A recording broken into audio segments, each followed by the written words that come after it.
Ma'am Cherry White. Galing sila sa baba, sir. Sorry po. Bigla kayo na isa lang. Sabi ko, bago mag 3 o'clock, sorry na, medyo napa-extend yung kaninang complainant. Sige. Magandang hapon po, Ma'am Cherry White. Okay. Hello po, magandang hapon po. Nasabi na po sa amin kanina ni Sherry yung problema at susubukan po namin, tingnan namin kung pwede natin maayos pa to. Gaano kayo katagal na po magkasintahan ni Boy Tapa? Start po nung December 13. Dito lang po, bago lang. 1 year, wala pang 1 year, December 13. Okay. Well, sayang naman po yun kahit papano. December, January, February, 3 buwan na kayo. Ano bang pinag-ugatan ng away ninyo? Ito po kasi yun eh. Pinagbintangan ako na nag-hack po daw ako ng Facebook. Nahinak ko daw po yung Facebook, which is nung isang gabi po, akala niya hinak ko yung Facebook niya, pero lahat po ng Facebook nag-log out. Nag-message siya sa akin na ipapatulpo daw po niya ako. Okay. Ngayon, yung conversation na yun, syempre naaligaga ako. Ngayon, pinost ko. Pinost ko po yung convo na ipapatulpo ko. Tapos, bigla na lang siyang nag-live sa Facebook niya. Nagsalita po siya ng mga kasiraan about sa akin. Katulad po ng walker ako, magulang ko po, adik, may matanda daw po ako. Yun po yung mga sinabi niya sa akin sa live. 1 hour po siyang naka-live. Pero pagkatapos niya, nag-usap na ho ba kayo, ma'am? Hindi po. Okay. Hindi mo natanong sa kanya ba't niya nagawa yun? Wala ba siya yung pagsisisi or pag nag-post later on na bakit niya nagawa yun o hindi ba siya nag-reach out at gusto makipagbati? Wala po eh.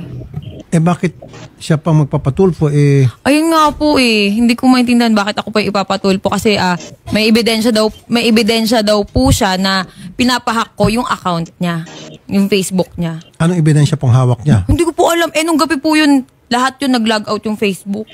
Pero kung kayo po ay magkasintahan, ba't kinakailan po ay i-hack yung kanyang Hindi ko nga po alam. Hindi ko po gawain yun. Pero yan po iba na-explain mo na sa kanya? In-explain ko po, pero sunod-sunod yung rant niya sa akin. Sinasabihan niya pa ako ng bad words na, ulul ka, alam ko ikaw may gawa nito. Pero, nung time na po yun, lahat ng Facebook nag-log out. Okay. At ito naman. Nagkaroon po talaga ng down po. Ang meta po nung araw po na yun. Facebook, Messenger, and Instagram po. Yung po nag-down po talaga. Alam niya at nasabi sa kanya? Hindi ko po alam. Pero nung time na po na yun, sinabi ko sa kanya yun na, paanong hinahack nagko-content kami dito na na-log out lahat ng Facebook. Sabi niya, ulul ka, ikaw lang gagawa nito, alam ko yung ginagawa mo. Pero anong motibo para gawin niyo sa kanya? Hindi niyo ba naipaliwanag sa kanya na ba't ko gagawin yun, ba't kita i-hack? Sir, puro bad words po yung sinabi niya. Ako, kalmado lang. Sabi ko, hindi ko gagawin yan. Nandito po yung conversation sa akin. Pero sa palagay niyo po, bakit niya naisip yun? Marami siguro po dahil po galit siya. Galit siya? Bakit po siya galit Sir, matindi magalit yun, nakakatakot. Kaya nga Boy Tapang eh. Opo, nakakatakot talaga. Dapat prepared ka na kung makipagrelasyon ka sa kanya. Hindi, kaya nga po naipag-iwalay na ako eh. Ayaw niya? Ayaw niya. Siguro give it a try. Kasi siyempre ma'am, nung pinasok mo relationship with him, alam mo kung ano yung karakter niya, pagkatao niya. Dapat tanggap mo niya, nung nagkakilala kami, hindi po siya ganun. Sobrang lambing niya. Sobrang bait niya. Okay. Maganda yung sinabi mo. So, Opo. ano sa tingin mo ang dahilan nung sobrang bait niya, sobrang lambing niya, biglang nag 360 degrees? Sir, selos. Ayun. Yan Selos. sinasabi nila, huwag ka kasing magkaroon ng kasintahang maganda. Oo, di ba? Kasi kung ikaw magkasintahan maganda, talagang marami kang problema dyan. Siyempre, natural. Sir, maganda. Hindi po daw ako maganda. Kasi sinasabi niya sa live, unggoy ka din. Tanggalin mo yung maskara mo. Pangit Kasi na. sir, ritoke daw po yung ilong ko. Wala namang masama kung ritoke. Doon sa mga selosa at seloso, wag na kayo magkasintahan ng gwapo at maganda para hindi na kayo magsiselos. Wala nang aligid-aligid. Di ba? So, nagsiselo siya. Baka naman may pagbasihan, ma'am, para maging fair. Baka naman may pagbasihan yung pagsiselos niya. Sir, ito nga pilit kong sinasabi noon sa social media, ilabas mo kung anong dahilan ng hiwalayan natin. Bakit hindi mo malabas? Kasi sir, ayoko magsalita masisira siya. Hindi, pero ma'am, kasi wala siya rito, subukan natin tawagan. Yung bang, okay, dati malambing siya, sabi niya sweet. Sobra. O, Para siyempre, akong prinsesa. tama lang yon. Usually, ganun talaga pag naniligaw. Pag tumagal-tagal na, hindi naman lahat, medyo pa yung pagbabago. Pero, what led to it? Ano po yung mga nagawa mo sa tingin mo sa kanya na para naging ganun po yung kanyang pag-aasal na ngayon sa inyo? Kasi ganito po yan nag-start yan pati dun sa may nagpa-picture sa akin sa Alcoy, sa Cebu. Nag-away po kasi kami that time. Lagi kami nag-aaway. Laging punto selos. Siyempre ako nagselos din ako, pero yung pinagsiselosan ko nasa lugar. Okay. Nasa Ano po yung sa Cebu? Yung sa Cebu, sir, ganito yan Meron din kasing lumabas sa video po na nakita ko. Pero hindi po siya yung sinaktan ko. Opo. Yung mga kaibigan niya. Sir, dinipensahan ko po kasi yung sarili ko. Bumaba ako dun sa resort, nakapanty ako, nagsiswimming po ako nun that time. Opo.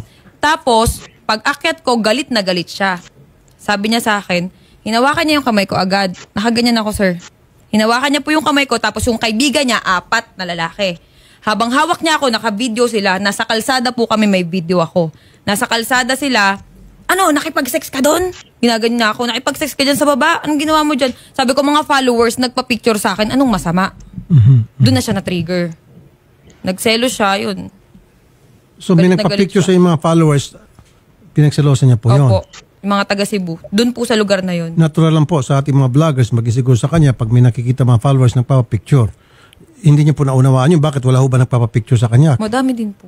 Oh, at ikaw, nagsiselos ka ba pag may nagpapicture sa kanya? Hindi po. Normal po yun pag may nagpa-picture.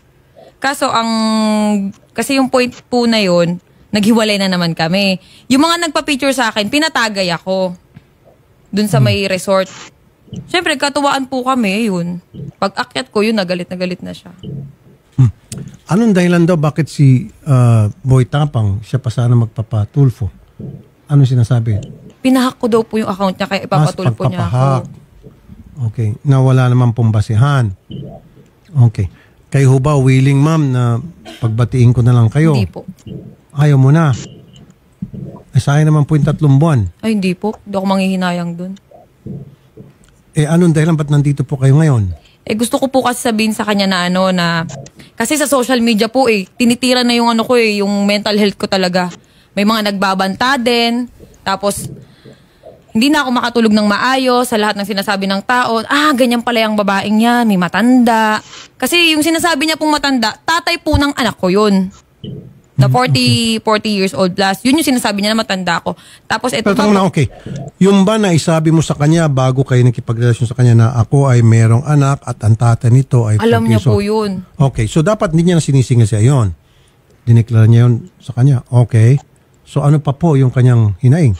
Sa social media, yung mga luxury bag ko daw po ay galing sa sugar daddy. Yun yung sinasabi niya. Na pinost ko, galing po yun sa sarili kong pinagpaguran yun.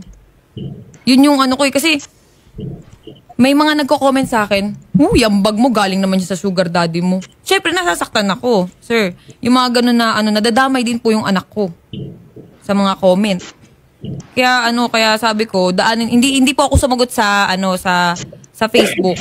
Gusto ko, daanin na lang namin sa... Okay. Kasi ma'am, ito, kung talagang hindi kayo makapag-ayos at lumalato, kung yun po yung naitabi nyo o na screenshot nyo, yung mga pananalita na hindi totoo, pwede ma-cyber libel natin. Kung sino man yung gusto nyo, may kagagawa niyan. Lalo yung sinasabi na ikaw ay walker, ikaw ay ganito, ganon, na below the belt po yun. Saka po yung nanay ko, tsaka yung tatay ko, sinabihan niya ng addict. Yun po, pwede natin makasuhan ng cyber libel mga yon. Nandiyan ho na preserve nyo yung mga post na yon. Hawak nyo pa po. Opo, may video. Sinend ko na po.